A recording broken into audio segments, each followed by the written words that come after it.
네, 하나님 말씀 보겠습니다. 에베소서 1장 1절부터 13절까지 말씀.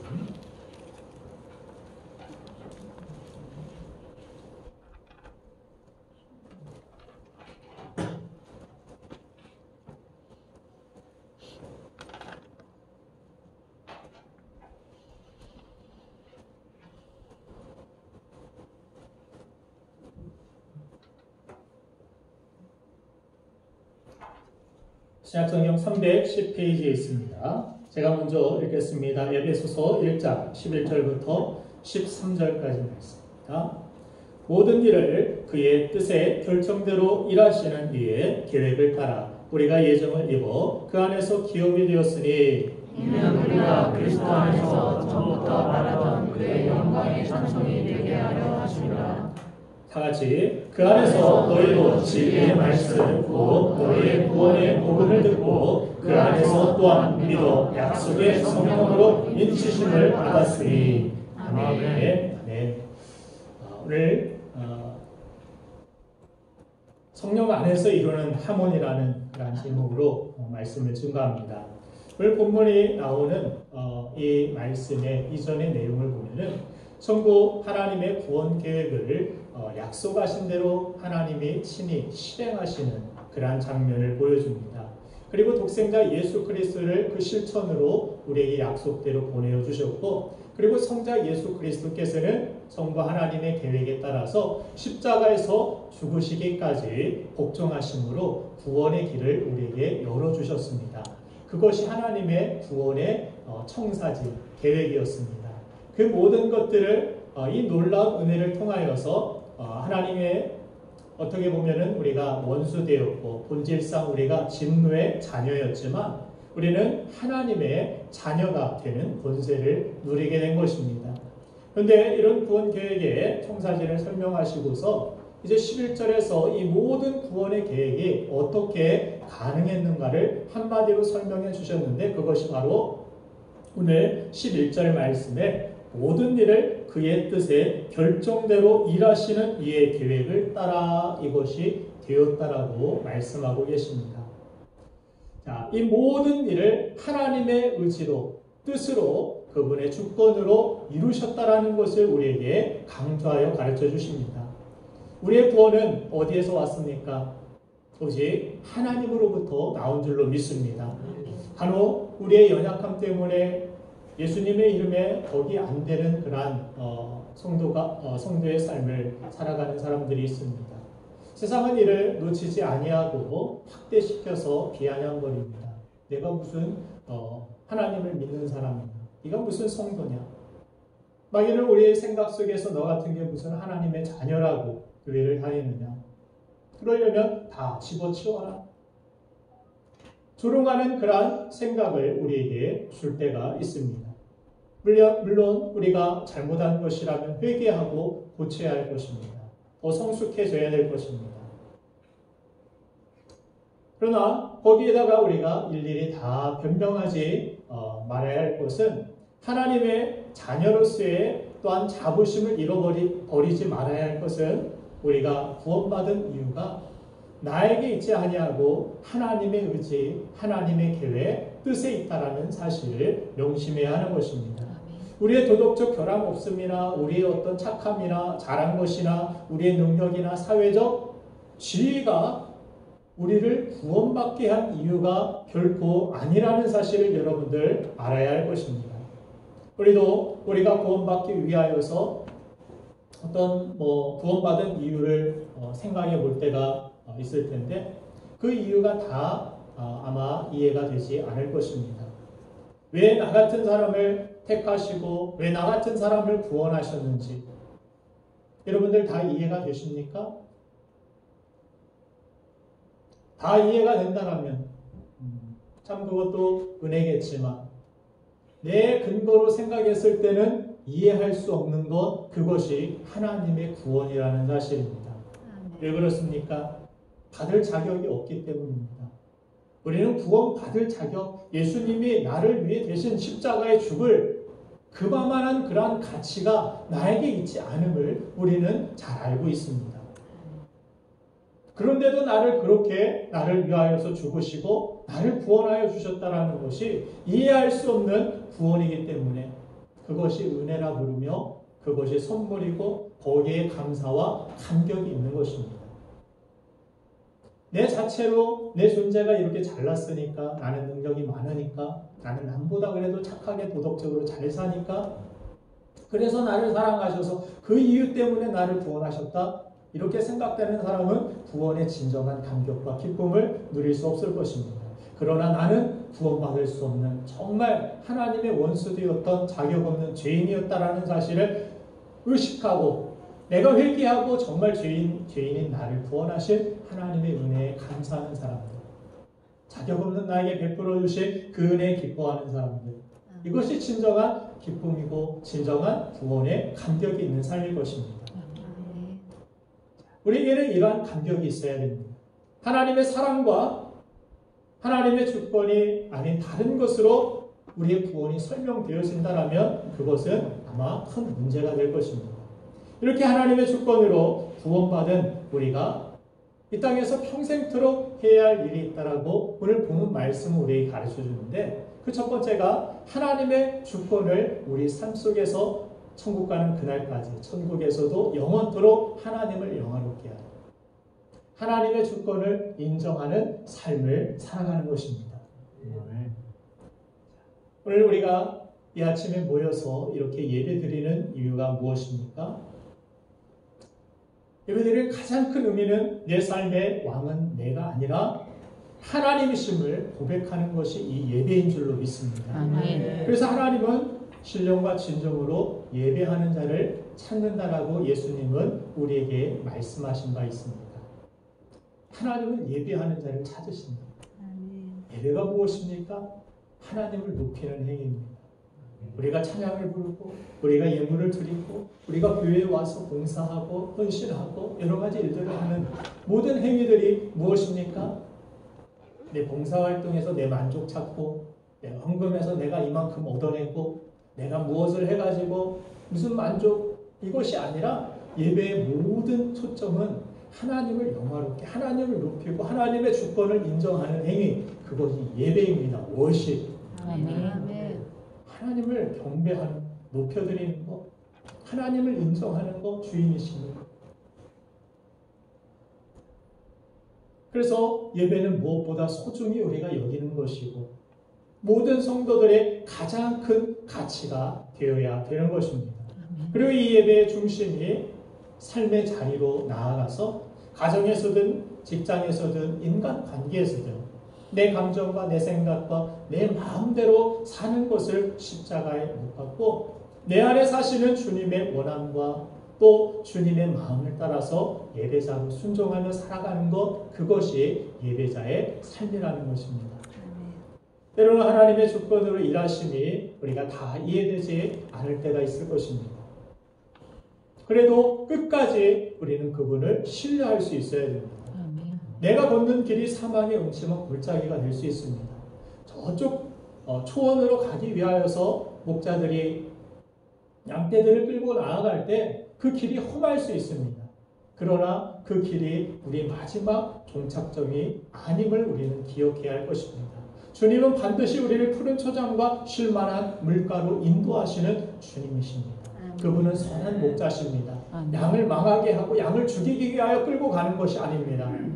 오히려 양에게 유익을 주고 복되게 하고 더 좋은 길로 우리를 인도하시는 분, 그분이 바로 예수 그리스도신 줄로 믿습니다.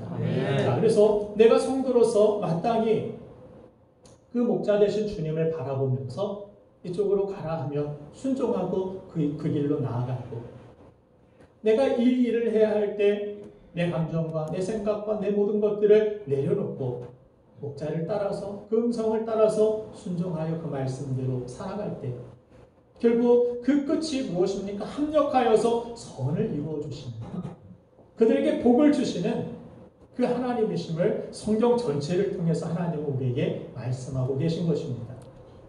그러므로 5살짜리 꼬맹이가 아빠가 하는 일을 다 이해하지 못하는 것처럼 왜 내가 이런 상황에서 남들은 다 그렇게 살아가는데 나만 손해보고 누가 알아주지도 않는데 왜 나만 거룩하게 살아야 되는지, 교회 목사님의 어떤 목회 방식이나 태도가 나는 마음에 안 드는데 내가 교회에 헌신을 해야 되는지, 내가 저 성도 때문에 속상한 일이 많은데 계속 신앙생활을 해야 될지 교회에 다녀야 할지, 또 나는 거룩하게 살려고 애쓰는데 왜 나에게 이런 고난이 찾아오는지, 교회에서 봉사도 열심히 하고 11조도 떼먹지 않고 헌금생활도 잘하는데 경제적으로 채워짐이 없을 때 오히려 돈 쓸 일이 더 많아질 때 말씀대로 내가 계속 헌신을 해야 되는지 갈등이 있을 때가 있습니다. 여러분 어떻게 해야 합니까? 그런 때에도 내 생각과 판단을 내려놓고 하나님의 주권을 신뢰하고 하나님이 원하시는 대로 순종할 수 있겠습니까? 아멘이 아직 크게 안 나오시죠? 갈등이 될 수 있기 때문입니다. 저도 그런 갈등을 해본 적이 있기 때문입니다. 미국에서도 교회를 다니면서 담임 목사님이 마음에 안 들었어요. 또 사역을 저에게 요청하셨는데 거절했어요. 하기 싫었어요. 목사님이 꼴 보기 싫어서. 그런 가운데서 지나고 나니까 제게 그것이 어떻게 보면 저는 주님 앞에 가는 그날까지 그 평생에 참 저의 잘못으로 죄책감으로 그렇게 남지 않을까 이런 생각을 해봅니다.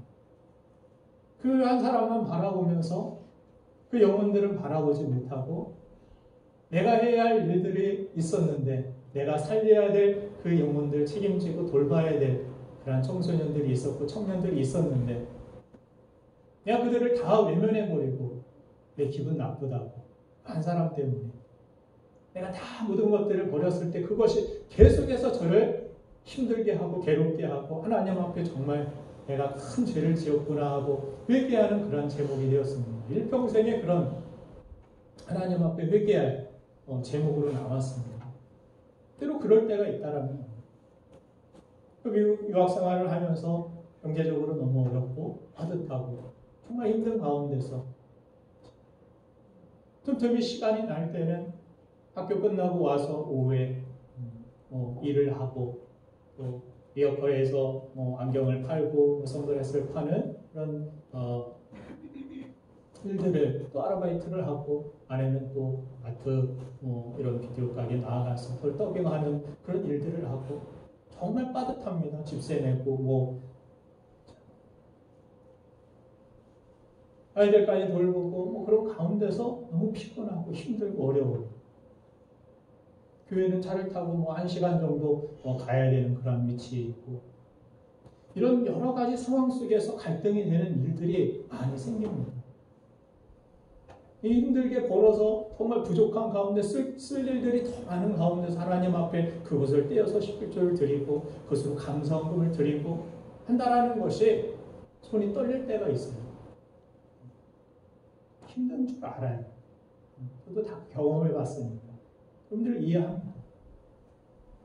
그러나 정말 놀라운 것은 그런 가운데서도 그 갈등을 넘어서 하나님의 주권을, 하나님의 채워주심을, 하나님의 살아계심을 인정하고 나아갔을 때 하나님께서는 실망시키지 아니하시고 오히려 더 좋은 것으로 채우시고 더 좋은 길로 인도하시고 더 귀한 것으로 하나님께서 채워주시는 그 하나님을 경험하고 맛보아알게 되었습니다.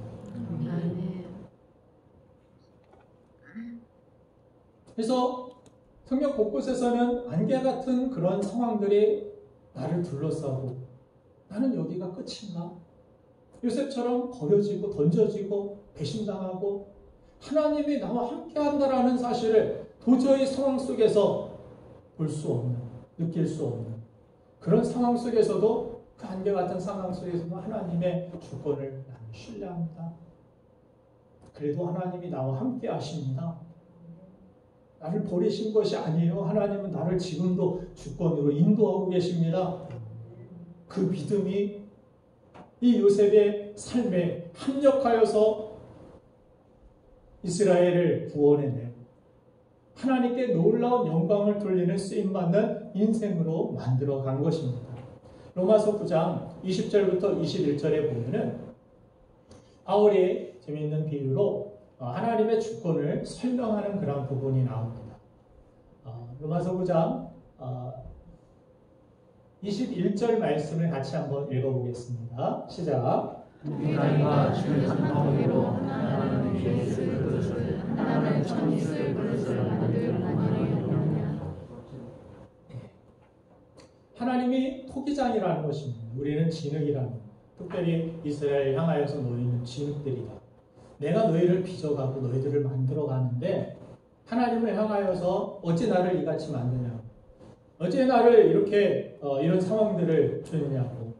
하나님을 향하여 토기장이를 향하여서 주인을 향하여서 그렇게 이야기하느냐 하면서 하나님의 주권을 강조하시는 그런 말씀입니다.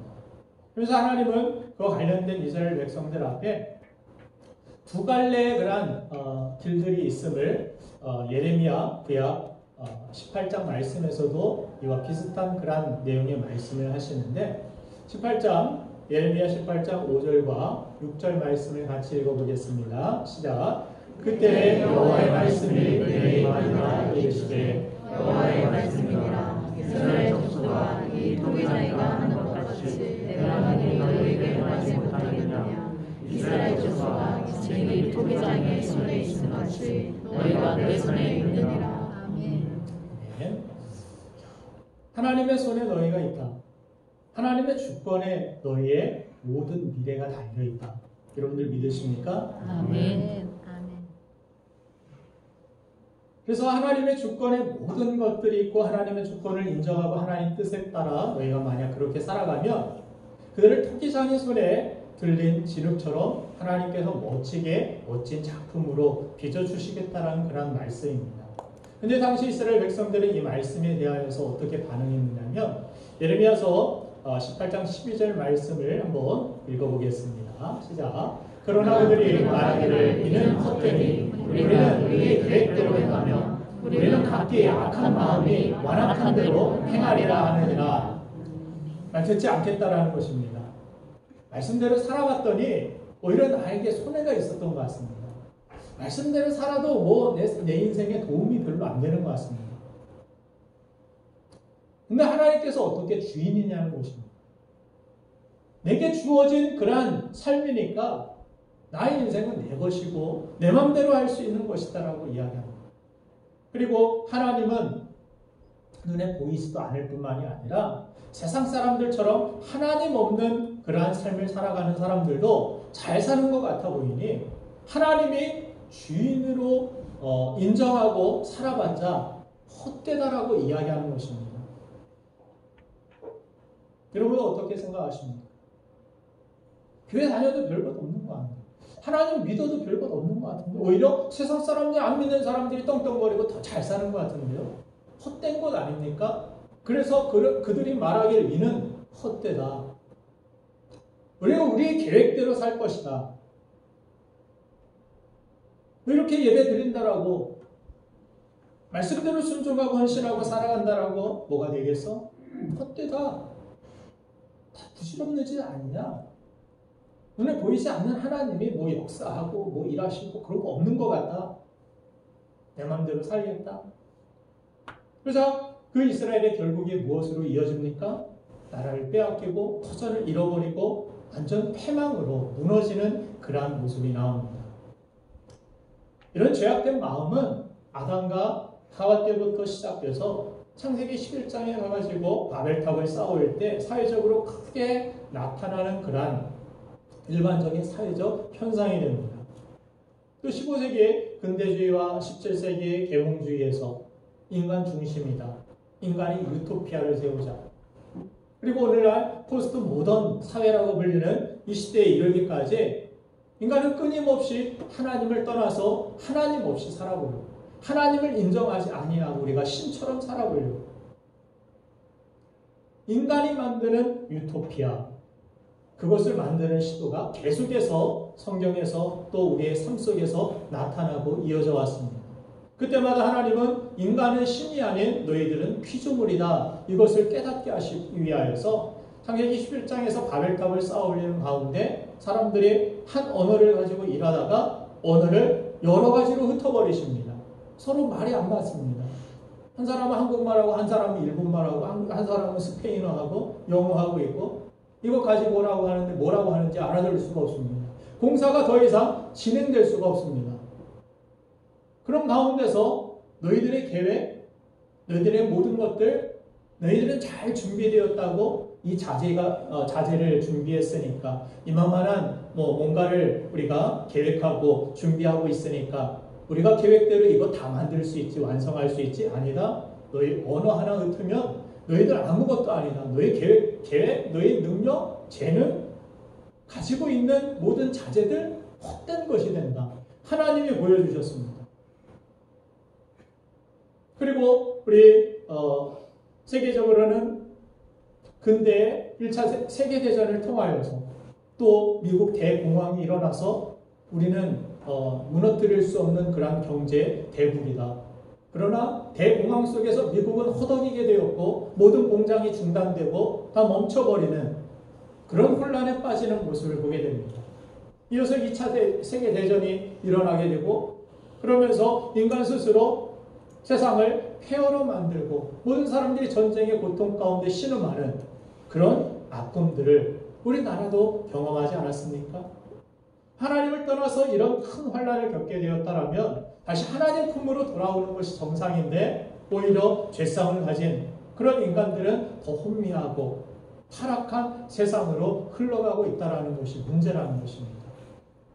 코로나19 사태도 그냥 질병이지 전염병이지 생각할 수 있겠지만 하나님께서 우리를 향한 그러한 경고의 사인으로 너희가 내게로 돌아와서 내게 부르짖고 내게 회개하고 내게 엎드릴 때 그때 여호와께로 돌아올 때 그때가 바로 진정한 회복의 때임을 하나님의 주권을 너희가 인정하고 살아갈 때 너희는 신이 아니야. 질병 바이러스 그거 하나 퍼지면은 너희 모든 것들이 다 마비가 되고 다 중단될 수 있어. 너희가 열심히 산다고 그것이 너희 인생이 이 세계가 유지되고 돌아가는 것이 아니야.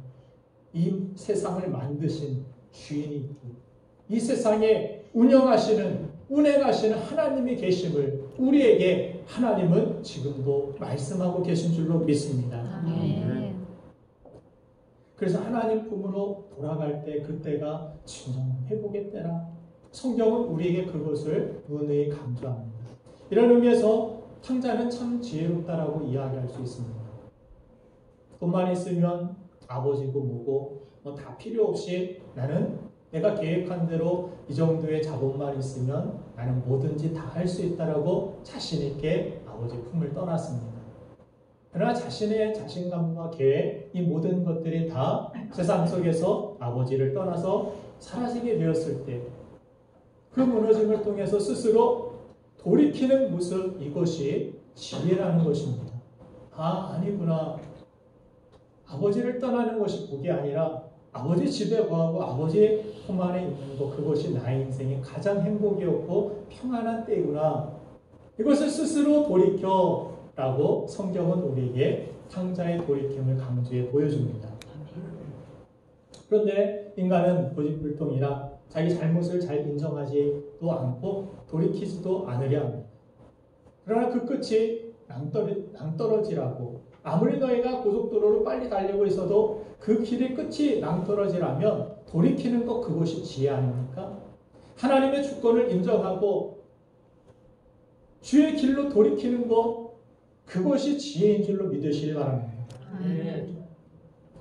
이것은 하나님을 위한 것이 아니라 우리 자신을 위하여 하나님은 지금도 말씀하고 계십니다. 하나님을 위하여라면 그냥 여러분들 내버려 두고 마음대로 살다가 그냥 지옥을 가든 뭘 죽든 어떻게 살든 생각 안 하고 무시하고 내 마음대로 살다가 네 마음대로 살겠다라고 하니까 그러나 아버지가 밖에 나와서 탕자를 기다리는 이유는 아버지 때문이 아닙니다. 그 자녀가 오늘도 배를 끓지는 않을지 그 위험한 곳에서 상하지는 않을지 그 자녀가 회복되기를 기다리는 마음 그 자녀를 위한 그러한 간절한 마음 이 십자가는 하나님의 위풍당당 기적 죽었다가도 살아나는 분이다 이거 보여주기 위한 것이 아니고 우리를 위하여서 주님은 십자가를 지신 것입니다. 우리를 위하여 상하신 것입니다. 우리를 위하여 채찍에 맞으신 것입니다. 우리를 살리시기 위하여, 우리를 구원하시기 위하여. 하나님은 그렇게 저와 여러분들을 위하십니다. 아멘. 하나님은 그렇게 저와 여러분들을 사랑하십니다. 아멘. 그래서 하나님께 우리가 그렇게 위하신 하나님께 갔습니다. 하나님, 내가 순복하겠습니다.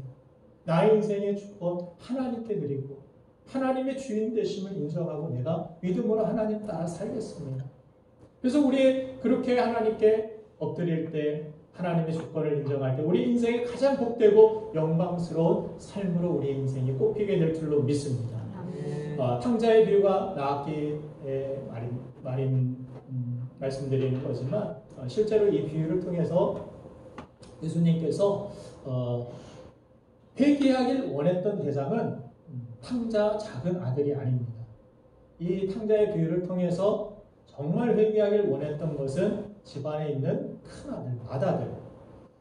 이 세계에 어떻게 보면 먼저 택함을 받은, 부름을 받은 유대인들, 맏아들과 같은 유대인들이 하나님의 주권을 인정하는 것, 하나님의 주권을 인정하고 회개하기를 원하셔서 주님은 이 탕자의 비유를 말씀하여 주셨습니다.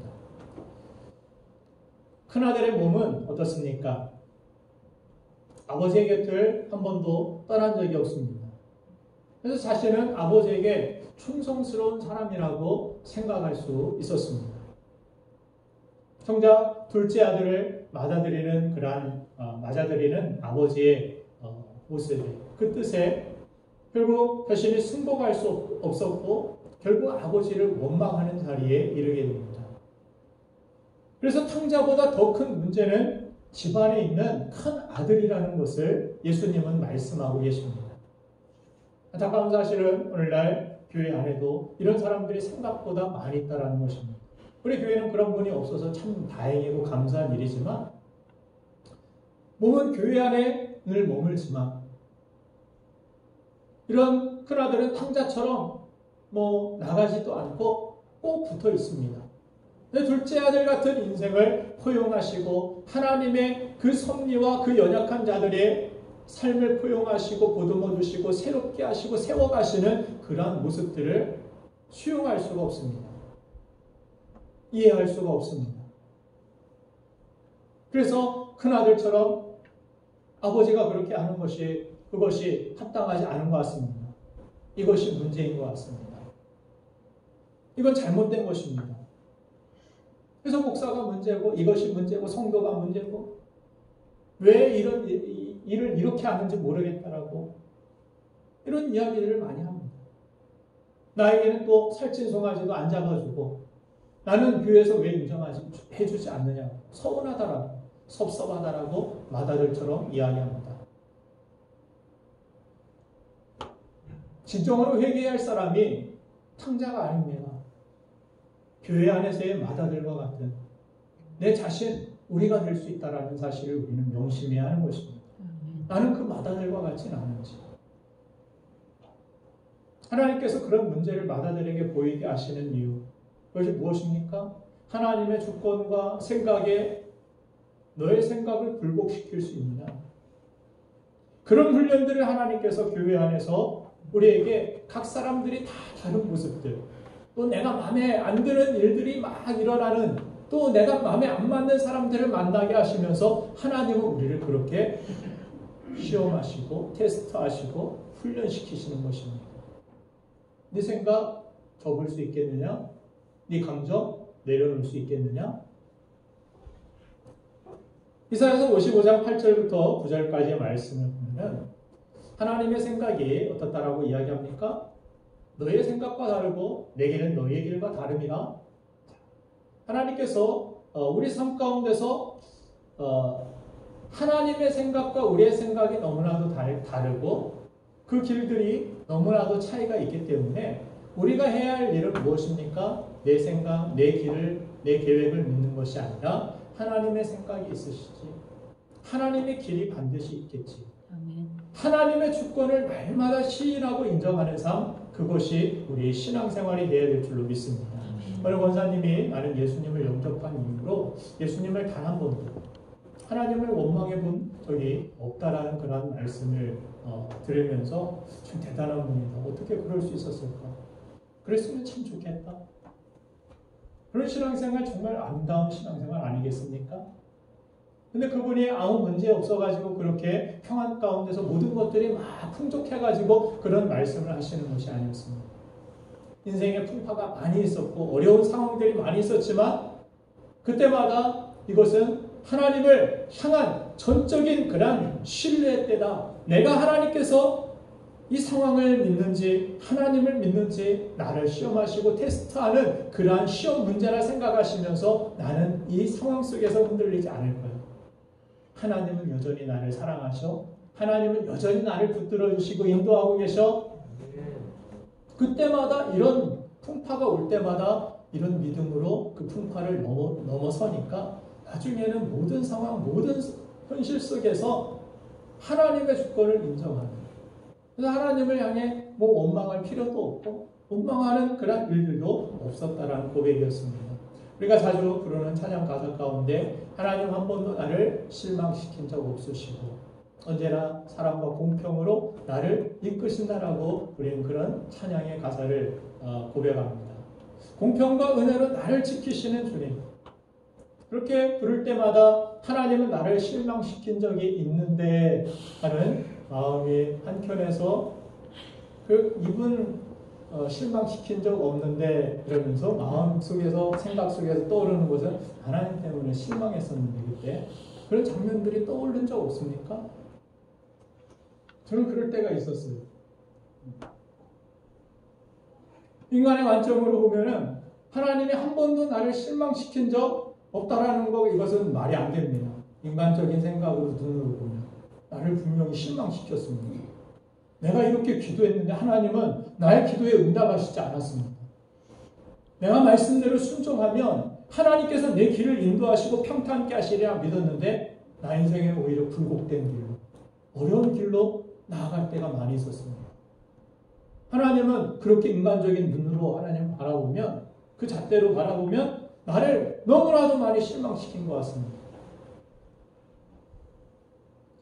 그렇게 당황스럽고 하나님 때문에 실망한 적이 한두 번이 아닐 것입니다.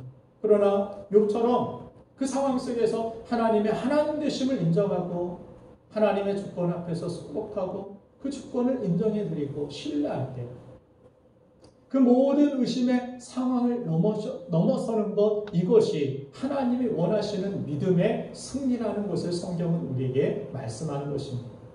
어제 그 극동방송에서 어느 자매님이 그런 간증을 하는 것을 들었습니다. 자신의 삶이 신앙생활을 하는 가운데서 너무나도 피폐하고 궁핍해져서 하나님이 원망스러워졌다는 것입니다. 내가 그렇게 잘못한 것도 없는데 남들보다 뭐 그렇게 특별히 못한 것도 없는 것 같은데 내 신앙생활의 대가가 이것인가 하는 그러한 생각 가운데서 회의가 들기 시작했다는 것입니다. 그래서 믿음 좋던 그 부부가 맨날 이제 부부 싸움을 하고 교회도 더 이상 나가지 않고 그러다가 시간이 좀 지나고 이렇게 살면 안 되는데 이것이 끝이 아닌데 내가 기도로 다시 시작해야 하는데 하는 마음속에 울림이 있었다는 것입니다. 그래서 조용히 기도에 나가서 뒷자리에 앉아서 기도를 하기 시작했습니다. 그 말씀을 들으면서 그날 말씀이 하나님은 내가 어떤 상태여도 너를 사랑한다. 하나님은 결코 실수하지 않는다. 하나님의 계획을 신뢰하면 반드시 너를 승리하게 하신다. 이 말씀이었습니다. 말씀을 들으면서 맞아. 내가 상처받고 내가 마음 상하고 내가 절망적인 그 이유는 하나님이 없어서가 아니라 어린아이같이 내 시야가 너무 좁아서 하나님이 왜 그러시는지 이해할 수 없어서 내 이해로 하나님을 가두려고 하니까 이해할 수 없어서 이해가 되지 않아서 갈등이 있고 원망스러운 마음이 있었는데 맞아. 하나님은 정말 나를 실망시키지 않았어. 하나님은 나를 실망시키지 않는 분이야 라는 그런 고백을 하면서 이것이 끝이 아니지 라는 희망이 소망이 마음속에서 다시 일어나기 시작했다는 것입니다. 그래서 하나님은 요셉처럼 나의 고난과 이 실패를 통해서 더 좋은 길로 나를 인도해 주시는 분이라는, 하나님은 선하신 분이라는 그러한 마음의 모든 의심과 회의와 하나님에 대한 원망이 다 사라지고 하나님은 선하십니다. 하나님은 실수하지 않으십니다. 하나님의 주권을 절대적으로 신뢰하는 그 믿음이 그 기도의 가운데 자신에게 들어오게 되었다라고 합니다. 그러면서 그 확신을 가지고 돌아가서 예전과 같이 생활을 하는데 생활이 점점 나아지기 시작합니다.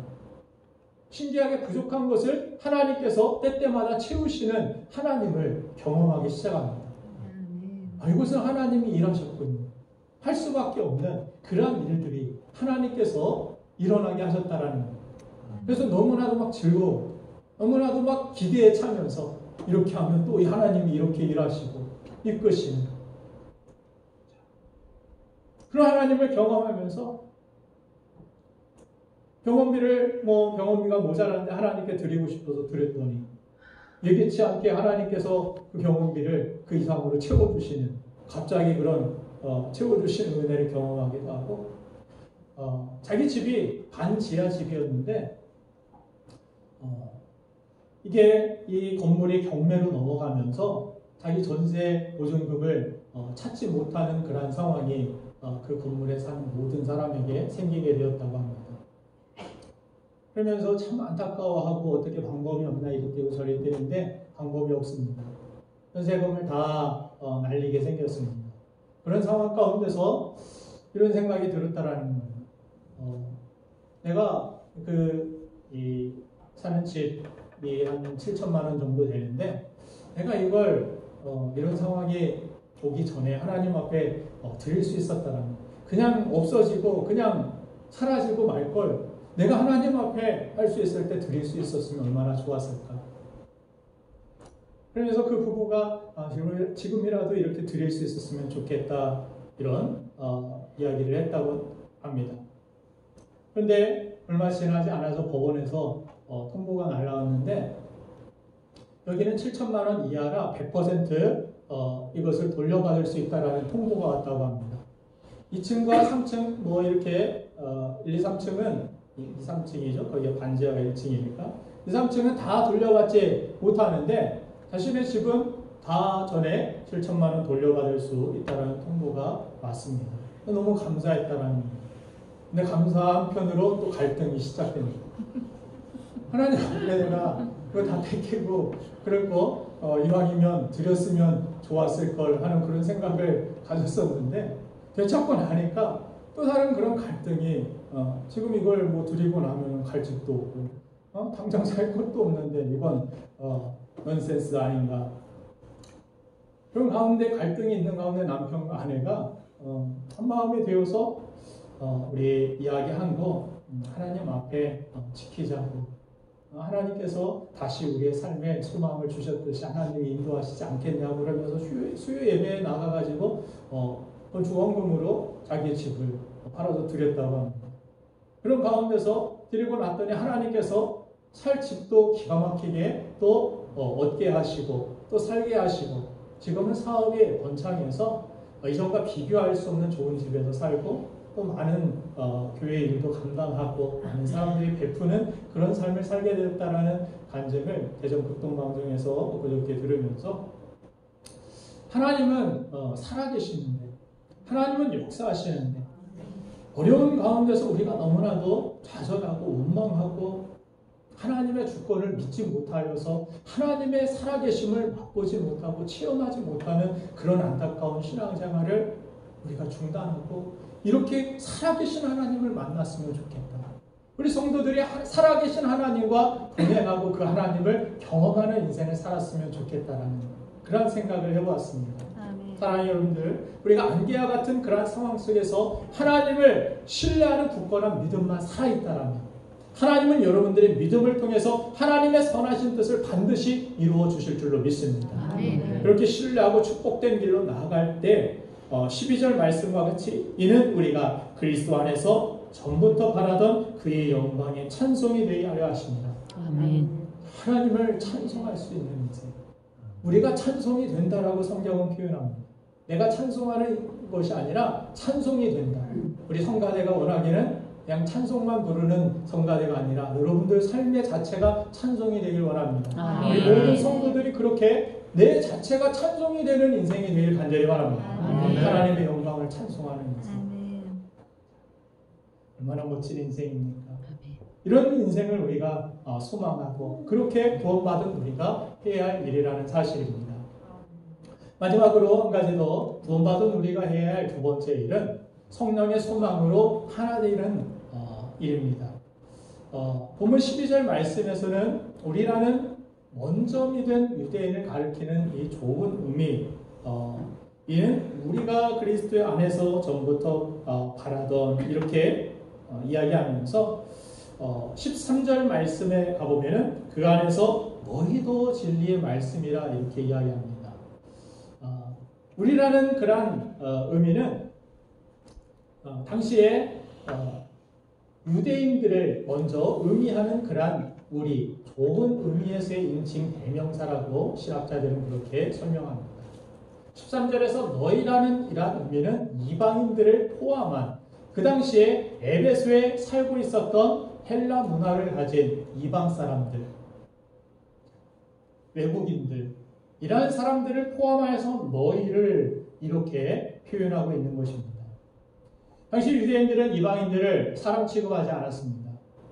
반대로 에베소의 헬라인들은 자신들의 세계의 문화의 중심, 철학의 중심, 지식의 중심이라는 자부심이 있었습니다. 그래서 유대인과 헬라인이 만나가지고 서로 그런 갈등으로 깊은 골을 만드는 상황, 그것이 에베소 교회가 서 있었던 상황이었습니다. 바울 역시도 그런 삶을 살았습니다. 자신은 유대인 중에 유대인이다. 물론 헬라인이기도 하였지만 유대인에 대한 그러한 자부심이 어마어마했던 그런 사람이었습니다. 그러나 그의 인생이 예수 그리스도의 은혜를 만나고 나서 변화되어 이방인 선교에 앞장서는 선구자의 역할을 감당하는 삶을 산 것입니다. 로마서 10장 12절에서 바울이 이런 고백을 합니다. 같이 한번 읽어보도록 하겠습니다. 시작. 유대인이나 헬라인이나 차별이 없음이라 한 분이신 주께서 모든 사람의 주가 되사 그를 부르는 모든 사람에게 부유하시도다. 네. 갈라디아서 3장 28절 말씀에서도 다시 그런 고백을 합니다. 같이 읽습니다. 너희는 유대인이나 헬라인이나 종이나 자유인이나 남자나 여자나 다 그리스도 예수 안에서 하나이니라. 네. 교회는 누구에게나 차별이 없어야 합니다. 아멘. 그런데 그런 사실을 우리가 알면서도 우리 자신은 서로 친한 사람끼리만 모이고 또 야당끼리, 여당은 여당끼리 모이고 맘 맞는 사람 하고만 말을 하려고 할 때가 있고, 그냥 마음이 안 통하는 사람은 그냥 못 본 채 인사도 안 하고 지나가 버릴 때가 있고, 고린도 교회에서 바울파, 게바파, 아볼로파 이렇게 나누어서 서로 다투듯이 교회가 새벽 기도파, 금요 기도파, 수요 예배파, 성가대파, 우리 목장파 이렇게 나눠지고 담임 목사파, 목사파, 장로파, 권사파 이런 분열이 많이 있다라면 하나님이 보시기에 한 몸으로서 하나 되게 하시는 하나님의 마음이 얼마나 아프시고 안타깝겠습니까? 그것은 구원받은 성도들이 하나님의 마음을 정말 아프게 하는 일이라는 사실을 우리는 알아야 합니다. 우리는 모든 사람과 화목할 수 있어야 되고, 모든 사람을 포용해주고 받아들여줄 수 있고, 차별 없이 대할 수 있는 그러한 겸손한 마음을 가져야 될 줄로 믿습니다. 주님이 누구를 차별하신 적이 있습니까? 아무리 주인이라 할지라도 주님은 결코 한 번도 차별하지 않았습니다.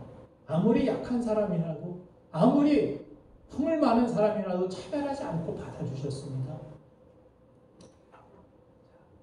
하나님은 성령 안에서 하나님을 힘써 지키라고 성경을 통해서 우리에게 권면하여 주십니다. 우리가 정말 소망해야 되는 것은 성령의 소망으로 우리 부부가 하나 되고, 가정이 하나 되고, 교회가 하나 되기를, 나라가 분열되지 않고 하나 되기를 우리는 기도해야 될 줄로 믿습니다. 아멘. 그리고 특별히 주님 안에 거하라 말씀하신 주님의 음성을 따라 우리는 주님과 하나 되는 삶을 꿈꾸며 살아야 될 줄로 믿습니다. 아멘. 에베소서 1장 10절 말씀을 보니까 하나님의 소망이 무엇이냐면 같이 읽겠습니다. 시작. 하늘에 있는 것이나 땅에 있는 것이 다 그리스도 안에서 통일되게 하려 하십니다. 통일교 다녀라 이런 말씀이 아닙니다. 하나님의 마음이 무엇이냐?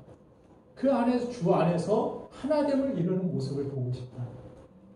하나님 그 사랑 안에서 내 생각과 내 가치관과 내 사상과 모든 것을 내려놓고 하나님의 사랑으로 서로 손 내밀어주고 하나 될 수 있는 것, 품어줄 수 있는 것, 그 모습을 내가 보기를 원한다. 너의 가정에서, 너의 교회에서, 너의 삶 속에서, 이 사회에서 교회를 하거나 교회 모임을 가지면 꼭 내 마음에 안 드는 사람이 한두 명씩은 껴 있을 때가 있습니다. 이때 우리가 꼭 기억해야 할 사실은 하나님은 교회에 흠과 티가 없는 그런 완벽한 사람, 천사 같은 사람만 모여가지고 찬송하고 교회 일하고 그렇게 만족하고 살도록 이 교회 공동체를 주신 것이 아니라는 사실을 우리는 명심해야 됩니다. 나와 다른 사람 때문에 끊임없이 우리가 갈등할 수 있습니다. 보고 싶지 않은 누군가에게 억지로라도 그러나 용서하고 손 내밀어주고 용서가 안 되는 사람을 위하여서 용서하기 위하여서 기도하는 그 모습들을 하나님은 우리 교회에서 보기를 원하시는 줄로 믿습니다. 하나됨을 힘써 지키기 위하여서 이게 하나됨이라는 것이 그냥 저절로 되는 것이라면 힘쓸 필요가 없을 것입니다. 성경에서 힘써 지키라고 하는 것은 이건 힘을 써야만, 애를 써야만 되는 일이기 때문에 그러나 인간의 힘과 인간의 애씀으로 이것이 다 되지 않는 것임을 성경은 우리에게 이야기합니다. 우리가 더 힘쓰고 애써야 되는 것은 성령님의 도우심을 구하는 일이라는 것을 우리에게 말씀하여 주십니다. 자, 오늘 13절 말씀을 보면은 그 안에서 너희도 진리의 말씀 곧 너희의 구원의 복음을 듣고 그 안에서 또한 믿어 약속의 성령으로 인치심을 받았으니 자, 성령께서 예수 그리스도께서 보내어 주시겠다는 그 약속을 따라서 우리에게 찾아오셔서 우리를 성령으로 인치시고 도장을 찍으셨다는 것은 소유하셨다는 것입니다. 너 내 소유야 이제. 너를 결코 뺏기지 않을 거야. 너는 반드시 내 소유이기 때문에 내가 책임져. 믿습니까? 아멘. 하나님이 여러분들 책임져 주실 줄 믿습니다. 아멘. 이런 담대한 믿음이 있어요. 아멘. 나 하나님 소유야. 하나님이 성령께서 나를 인치셨어. 아멘. 내 것이라고 말씀하셨어. 그래서 우리가 어렵고 힘든 그러한 상황 가운데서 이 성령께서 일하심을 기대하고 소망하며 기도하는 그런 상황 속에서 성령께서 하나 되게 하셔야 합니다. 성령께서 내 마음을 내려놓게 하시고 내 감정을 내려놓게 하시고 내 생각을 버리게 하시고 나를 도우셔야만 가능한 일이 바로 성령의 역사라는 것입니다. 성령의 도우심을 구하고 나아갔을 때 공동체가 분열될 수 있는 상황, 갈라질 수 있는 상황, 가정이 깨질 수 있는 상황 여러 가지 수없이 많이 있을 수 있습니다. 그러나 성령께서 도우실 때야 그때야 가정이 깨어지지 않고 교회가 깨어지지 않고 그 안에 하나 되어 하나님을 찬송하며 영광을 돌리는 그런 아름다운 공동체를 이룰 수 있다는 것입니다. 그래서 교회 안에서는 우리가 이런 사람도 있고 저런 사람도 있기 때문에 기본적으로 교회는 문제 많은 사람들이 많이 모이는 곳이고 죄인들이 죄사함을 받기 위해 오는 곳이기도 하고 죄인들이 모이는 곳이기 때문에 많은 문제들이 있습니다. 신약 성경을 보면은 교회에 나타난 모든 일들 보면은 그래요. 평탄한 교회가 별로 없습니다. 맨날 싸웁니다. 맨날 문제가 있습니다. 이파저파 끄떡하면 나눠져가지고 분열하여서 으쌰으쌰 하고 서로 등을 지는 이런 일들을 신약 성경을 보면은 교회마다 들어가는 안타까운 모습들이 있습니다. 그래서 교회 안에서는 그런 문제들이 많이 있을 수 있기 때문에 때로는 불순한 목적으로 교회를 다니는 사람도 있기 때문에 여러분들에게 사람 믿지 말고 우리 하나님 믿기 위하여서 이 교회에 오는 것이고 사람 바라보고 사람 때문에 실망하고 사람 믿었다가 사기당하고 어려움 당하고 그러지 말라고 여러분들이 말씀드리는 것입니다. 교회 안에서 될 수 있으면 돈 거래하지 말라고 정 빌려주고 싶으면 받을 생각하지 않고 못 받아도 되는 한에서 빌려주라고 말씀을 드리는 것입니다. 어디에도 완벽한 가정은 없고 어디에도 완벽한 교회는 없습니다. 인간의 의라는 것이 거기에서 거기이기 때문입니다. 부부간에도 연약한 부분들 가운데 하나님이 주시는 은혜를 발견하려고 하나님의 그 은혜를 성령께서 하나 되게 하심을 기도하고 구하는 그 모습이 중요하다는 것입니다. 가정이나 교회나 연약한 가운데 주님 앞으로 한 걸음 나아가는 그러한 여정 가운데 있다는 사실을 여러분들 아시기 바랍니다. 그래서 나와 다른 그 모든 것들이 어우러져서 나중에 하나 되어 성전이 되고 돌들이 다 다른 모습이 있지만 그것이 하나 되어서 아름다운 성전을 이루듯이 그렇게 우리의 가정이 우리 교회가 하나님께서 완성시켜가는 도중에 있다는 사실을 우리는 꼭 알아야 할 것입니다. 그래서 부족해 보이지만 모나 보이지만 그런 돌들도 필요한 거예요. 거기에 하나님의 뜻이 있는 것입니다. 그건 문제가 아니에요.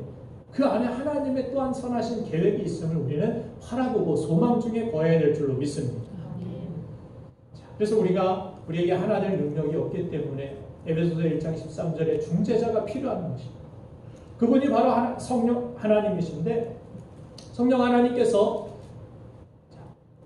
우리가 아무리 구원의 계획을 알고 있고 성자 예수 그리스도께서 십자가를 통해서 구원의 길을 열어주셨다 할지라도 죄로 인해서 무기력해지고 무뎌진 영적으로 죽은 우리에게는 하나님이 마련해 주신 그 구원의 길을 걸어나갈 힘이 없습니다. 누가 해주시는 것입니까? 성령께서 하시는 것입니다.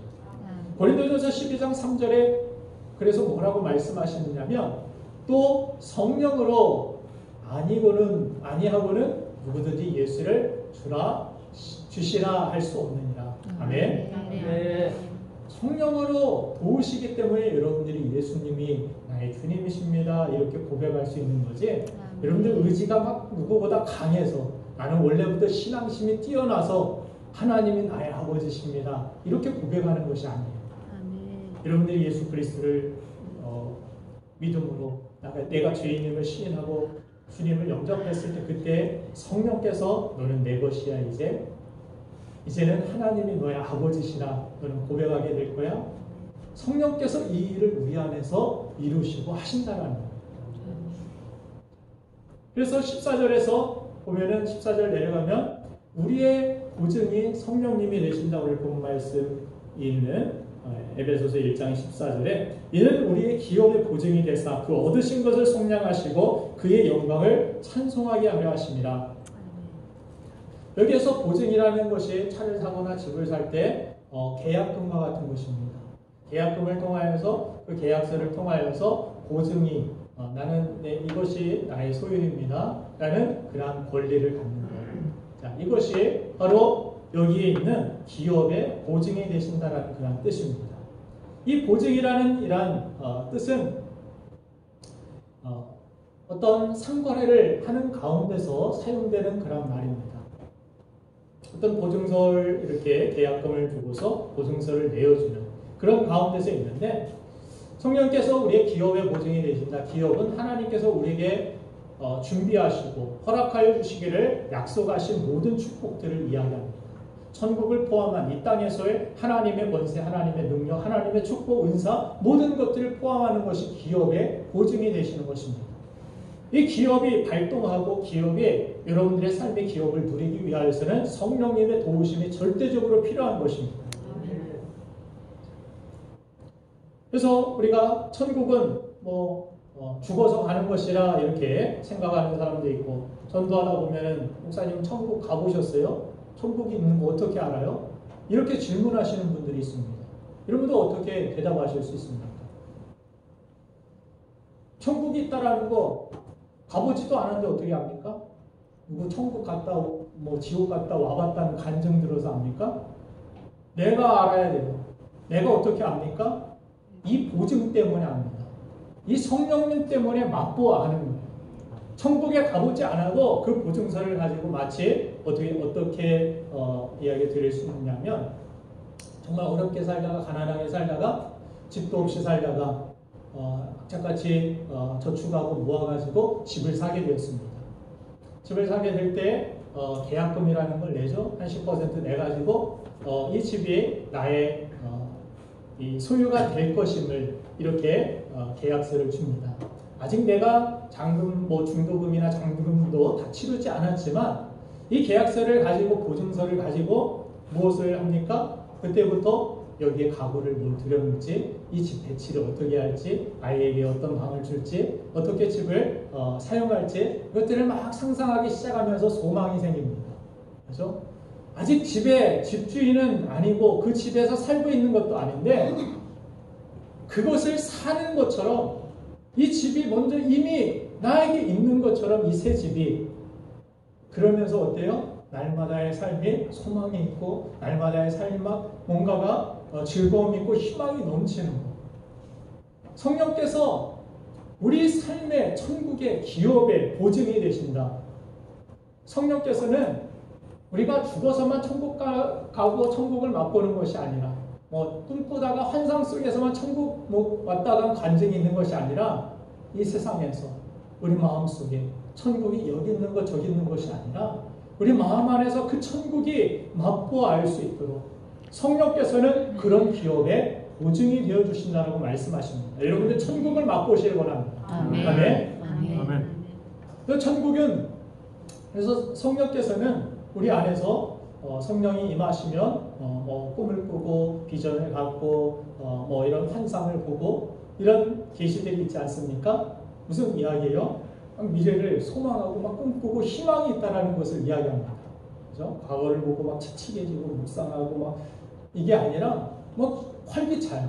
성령이 함께 하시면 막 항상 가능성을 가지고 꿈을 꾸고 환상을 보고 비전을 보고 성령이 하시는 일이 뭐예요?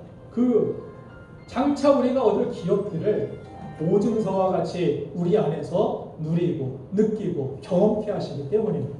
아멘. 성령께서 그렇게 함께 하시면 뭐가 있느냐면 소망이라는 것이 생깁니다.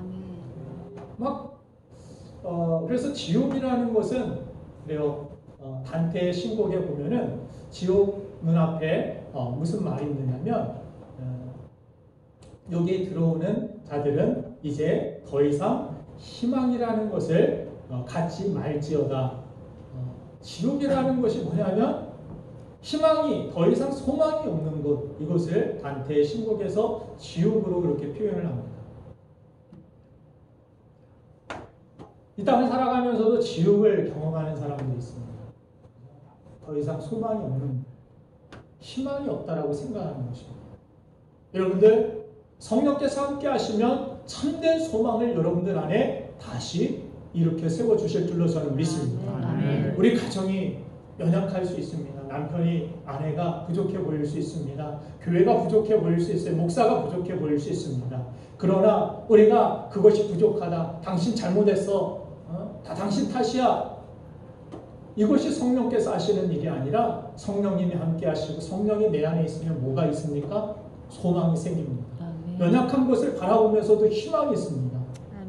왜? 하나님, 전능하신 하나님의 주권으로 우리를 구원하신 하나님이 우리를 포기하시지 아니하시고 하나님의 주권으로 세우신 이 교회를 하나님께서 버리지 아니하시고 이 교회의 머리 되시는 주님이 이 교회를 붙드시고 인도하시기 때문에.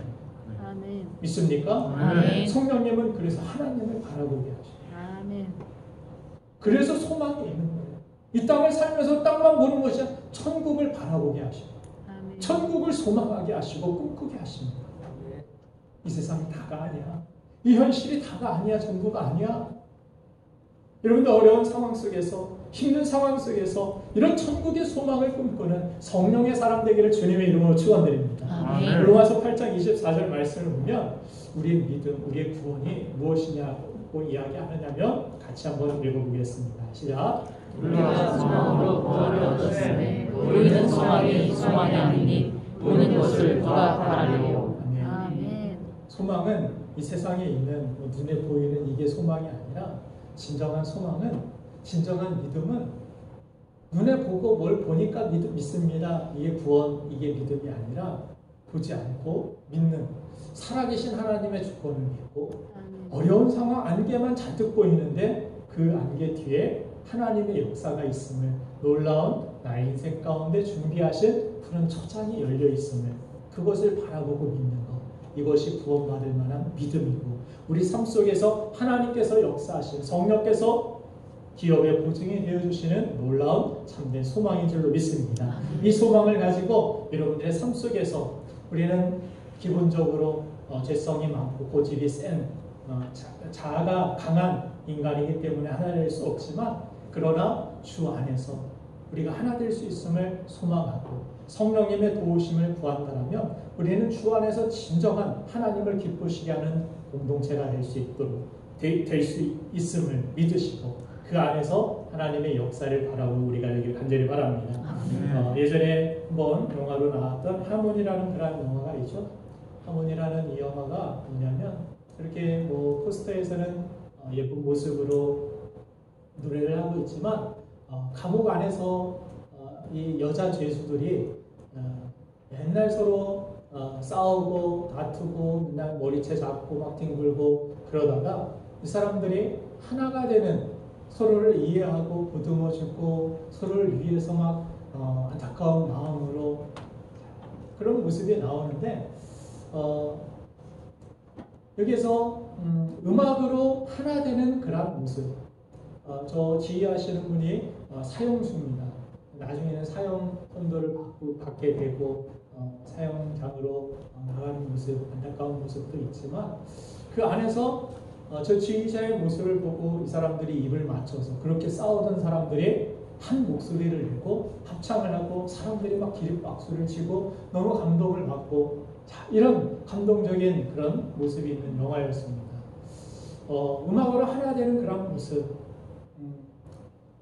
이 모습을 보면서 교회가 이렇게 서로 죄인들이 모여서 다투고 어렵고 힘들 수 있지만 성령께서 우리를 지휘해 주시고 우리가 성령의 인도하심을 바라볼 수 있다는, 하나님의 주권을 우리가 시인하고 인정하며 그 하나님께 초점을 맞출 수 있다는, 아무리 힘든 곳, 어려운 곳, 깨진 곳이라도 하나가 될 수 있고 그 안에 참된 소망으로 하나님이 역사하실 수 있다는 그러한 생각을 했습니다. 저와 여러분들이 또 모든 상황 속에서, 모든 공동체 속에서 주님이 우리를 지휘해 주시고 주님을 바라볼 수 있는 그런 우리가 될 수 있다면 천상의 오케스트라가 되는 그런 공동체를 우리가 누리게 될 줄로 믿습니다. 그런 공동체를 여러분들 맛보는 우리가 되기를 주님의 이름으로 축원드립니다. 잠시 기도하겠습니다. 살아계신 하나님,